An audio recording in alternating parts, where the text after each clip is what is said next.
Hey everyone, and welcome to this explainer. Before we dive in, I want you to picture something with me for a second. Imagine a really weathered ship. Its wood is totally battered, its heavy iron chains are just fighting against this violent, churning water of a chaotic sea, right? Today, we're actually going to use this powerful, sweeping image of the old vessels to unpack a really deeply emotional story. It's a journey that, honestly, is probably going to completely change how you look at success, sacrifice, and the people who helped you get where you are today. We're going to explore the hidden architecture of achievement, the unseen efforts that make our most celebrated, shiny moments even possible. Trust me on this one, by the time we finish up, you are going to completely rethink what success and sacrifice truly look like. So, let's get started.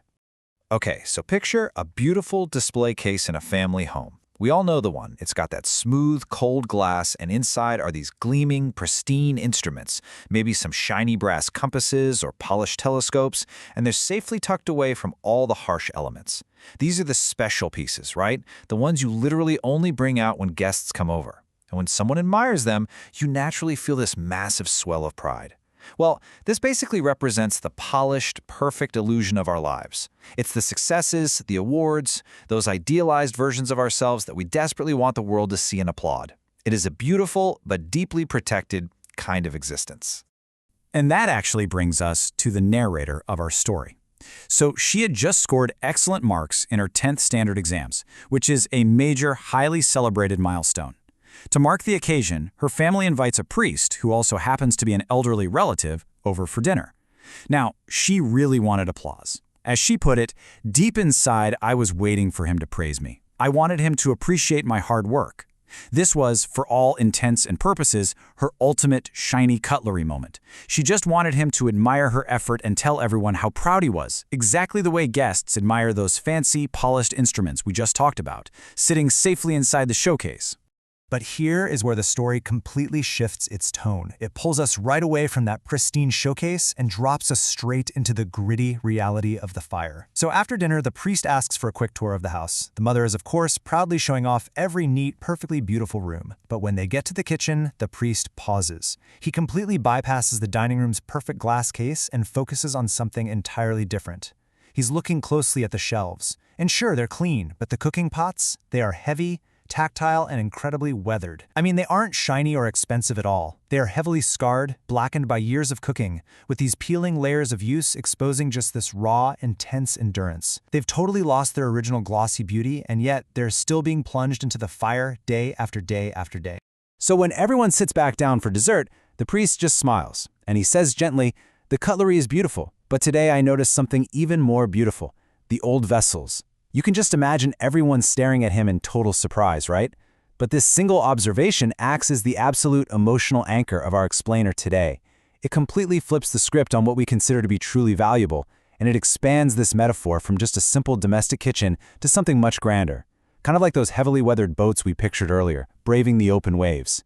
The true beauty here lies in the battered protectors. He then turned to the young girl, congratulates her on her wonderful marks, and totally validates her hard work.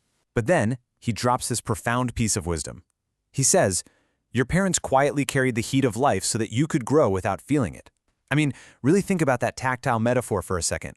It's the idea of ancient armor protecting something gentle. Because there's a massive difference between being a delicate object safely displayed behind glass versus being a heavy blackened hull absorbing the violent crashing impacts of a storm every single day, just to keep the interior safe. In this story, the child is the protected showcase, and the parents, they're the weathered vessels. So, what does it actually mean to be these unseen protectors? Well, it means spending sleepless nights caring for a child. It means silently carrying these heavy, often crushing responsibilities while completely hiding personal worries behind a warm smile. It means standing by firmly when failures hit and never, ever stopping trusting, even when the rest of the world cast out.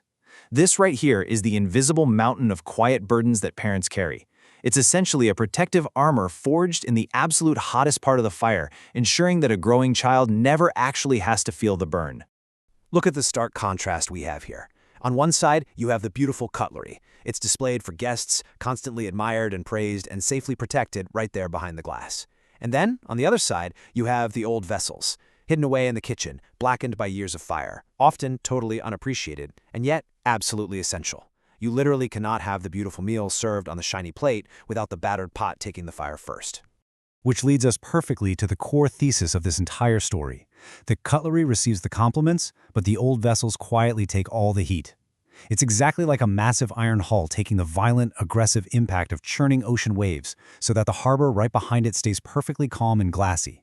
These battered protectors absorb all the financial strain, all the stress and the worry, just to make success possible in the first place.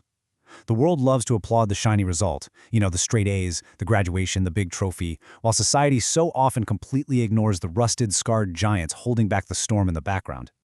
Now you might think the young girl heard this and instantly changed her life. But, human nature is tricky. She actually confides that she was a little disappointed that day. She wanted the spotlight firmly on her achievement. And as years passed, she admits a really hard truth. Without realizing it, her expectations became bigger than her gratitude. Like a lot of children do, she started feeling like her parents simply hadn't done enough for her. She thought, well, they could have sent her to a better school, or they could have given her more opportunities. The expectations just kept growing. But then life came full circle. If we trace this emotional journey, we can see exactly how her perspective shifted over time.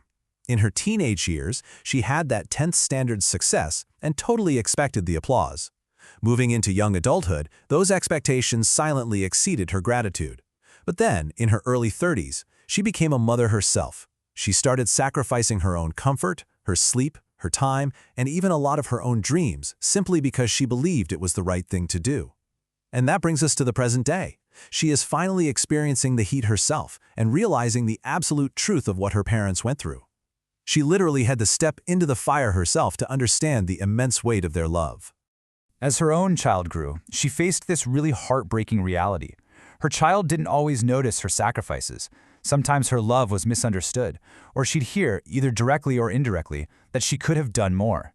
And so she hit this staggering realization. She said, "That was the day the priest's words finally became real. I had become one of the old vessels." It's just a breathtaking moment of clarity, isn't it? It brings our whole emotional arc to its peak. The cycle repeats. The child who was once the pristine cutlery eventually becomes the battered protector. And I think this leads us to a profoundly beautiful definition of what it actually means to be a parent. Parenthood: to give everything without keeping count, to love without expecting praise. Think about a heavy cast iron pan for a second. Interestingly enough, the more a cast iron pan is exposed to fire and properly used, the stronger and more non-stick its protective seasoning actually becomes. It never asks for a thank you. It just gets stronger by taking the heat, doing the heavy lifting day in and day out, giving everything to the meal without keeping a tally of how many times it was thrust into the flames. So this brings us to our ultimate visual metaphor: giants guarding a sanctuary. Just like massive, retired ships deliberately scuttled to form a breakwater, parents carry the heat, the massive waves, and the crushing worries. And then, and honestly, this is perhaps the hardest but most reverent part of the job, they quietly step aside. They literally let their massive, rusted hulls take the brutal beating of the outer ocean, just so they can watch their children, the beautiful, safe harbor, celebrate with fireworks in the distance. Their joy is found solely from afar, watching the pristine sanctuary shine brightly for the rest of the world to see. So the author leaves us with a powerful challenge, and I really want to extend it to you today. Let us look beyond the trophies, the success, and the applause. We really need to retrain our eyes here. We need to stop staring exclusively at the pristine showcase and start looking for the beautiful scars of the old vessels. Appreciate the texture of that sacrifice. The jagged, pitted, uncomplaining burdens carried by those who acted as your breakwater, protecting you from the brutal storms of life. Which brings us to a final, incredibly important question to leave you with. Who are the old vessels in your life? I'd love for you to take a moment today to truly think about that. Because remember, one day the shiny cutlery will grow old too. Let's make sure we show our absolute gratitude to the massive, weathered giants who took the beating of the ocean for us before we find ourselves standing in those violent waters completely alone. Thank you so much for joining me on this explainer. I really hope this sparked some deep reflection for you, and I will see you next time.